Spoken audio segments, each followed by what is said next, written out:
અને global માર્કેટના update સાથે સહયોગી આરતી મહેતા જોડાઈ ગયા છે. આરતી, very good morning.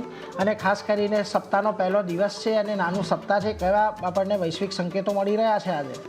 Good morning Neeraj. અને વૈશ્વિક ગ્લોબલ સંકેતોની વાત કરીએ તો આજે એક સારા સંકેતો આપણને મળતા દેખાયા છે. જો યુએસ માર્કેટમાં એક શુક્રવારની તેજી જે છે તે આપણને ત્રણેય ઇન્ડાઇસીસ પર બનતી દેખાઈ રહી છે. અને અમેરિકાના બજારો જે છે, ખાસ કરીને ટેક શેર્સમાં જે તેજી આવી છે તેને કારણે એક સપોર્ટ અહીંયાથી મળતો દેખાયો છે.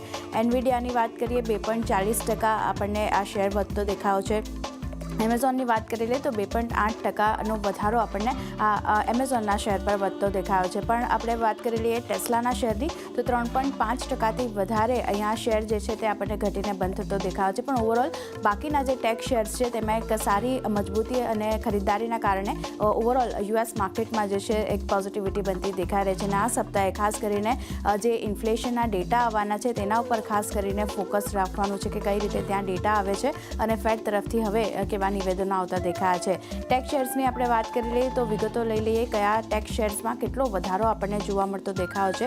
તો જુઓ, એમેઝોનમાં 2.8%નો વધારો આપણને જોવા મળતો દેખાયો છે. એનવીડિયાની વાત કરીએ તો આ શેર્સ લગભગ 2.40% વધ્યો છે. અને માઇક્રોસોફ્ટમાં 2%નો વધારો આપણને જોવા મળતો દેખાયો છે. જ્યારે આલ્ફાબેટની વાત કરી લઈએ તો અહીંયા 1.31% આલ્ફાબેટનો શેર આપણને વધતો દેખાયો છે. તો આ ટેક શેર્સમાં જે રીતે તેજી આવી છે તેને કારણે ખાસ કરીને ઇન્ડાઇસીસ જે છે યુએસના તે આપણને વધતા દેખાયા છે. બીજી બાજુ જે યુએસના નોન ફાર્મ પેરોલના ડેટા આવ્યા છે તે પણ થોડા એન્કરેજિંગ લાગી રહ્યા છે. કારણ કે માર્ચ મહિનાની વાત કરી લઈએ 3.03 લાખ લોકોને અહીંયાથી જોબ મળી છે. અને 10 મહિનામાં સૌથી વધારે નોકરીઓ જે છે તે યુએસમાં આપણને મળતી દેખાઈ રહી છે.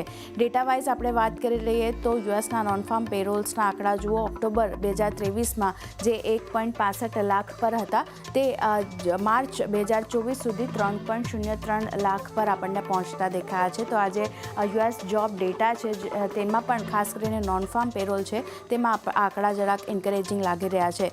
સાથે જ અનએમ્પ્લોયમેન્ટ બેરોજગારી દરની વાત કરી લઈએ યુએસમાં કઈ રીતે તો દેખાયો છે. તો જો ઓક્ટોબર 2023માં 3.8% પર હતો અને માર્ચ 2023માં પણ 3.8% પર આપણને રહેતો દેખાયો છે. જે નવેમ્બરની વાત કરીએ 3.9% પર હતો. તો નવેમ્બરની કમ્પેરિઝનમાં થોડો અનએમ્પ્લોયમેન્ટ રેટ જે છે, બેરોજગારી દર આપણને માર્ચ મહિનામાં ઘટતો દેખાયો છે. આ પણ એક પોઝિટિવ રિએક્શન જે છે આપણને માનવું જોઈએ યુએસ માર્કેટ માટે. પણ બીજી બાજુ આપણા બજાર માટે ક્રૂડ તરફથી એક સારા સમાચાર છે. કારણ કે કિંમતોમાં ફરી એકવાર દબાણ આપતું દેખાયું છે. કાચા તેલની વાત કરી લઈએ, સતત બીજો દિવસ છે જેમાં જે ઘટાડો આપણને બનતો દેખાયો છે અને લગભગ 2% ઉપલા સ્તરેથી ભાવ આપણને તૂટતા દેખાયા છે. જ્યાં બ્રેન્ટ જે છે ફરી એકવાર $89 નીચે આવ્યું છે.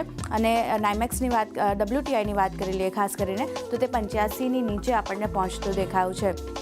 નરમાશના કારણો જે રીતે સામે આવતા દેખાયા છે કારણ કે મિડલ ઇસ્ટમાં તણાવ ધીરે ધીરે ઓછો થઈ રહ્યો છે. ઇઝરાયેલે સાઉથ ગાઝાથી સૈનિકો પાછા હટાવ્યા છે અને સીઝ ફાયર પર ખાસ કરીને ઇઝરાયેલ જે છે તે હવે વાતચીત કરવા માટે તૈયાર થયું છે, રાજી થયું છે. તેને કારણે ખાસ કરીને આ જે મિડલ ઇસ્ટનો તણાવ છે તે થોડો ઘણો ઓછો થઈ રહ્યો છે અને પરિણામે ક્રૂડની કિંમતો પર આપણને દબાણ બનતું દેખાયું છે. ઇજિપ્તમાં જે સીઝ ફાયર પર વાતચીત કરી છે તેની માટે ટીમ ખાસ કરીને હમાસે મોકલી છે. તો તેને કારણે એક ફોકસ ક્રૂડના કિંમતો પર પણ આપણને બનતું દેખાઈ રહ્યું છે.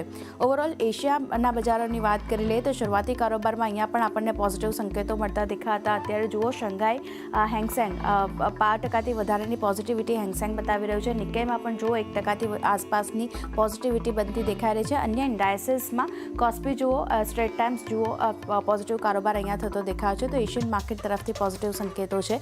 ગિફ્ટ નિફ્ટીની વાત કરી લઈએ, શરૂઆતી કારોબારમાં 81 પોઈન્ટ્સ જેટલી આપણને પોઝિટિવિટી બનતી દેખાઈ હતી. અત્યારે જુઓ 61 પોઈન્ટ્સ જેટલી પોઝિટિવિટી અને ઇન્ડિકેશન 22,655ના લેવલ્સ પર આપણે ઓપન થાય તેવા સંકેતો ગિફ્ટ નિફ્ટી તરફથી બનતા દેખાઈ રહ્યા છે. તો જે રીતે યુએસ તરફથી એક પોઝિટિવ સંકેતો છે, એશિયન માર્કેટ પોઝિટિવ રીતે કારોબાર કરી રહ્યું છે. આપણા માર્કેટ પણ ક્યાંય ને ક્યાંય 0.5%થી વધારેની પોઝિટિવિટી સાથે ઓપન થાય તેવા સંકેતો અત્યારે બનતા દેખાઈ રહ્યા છે.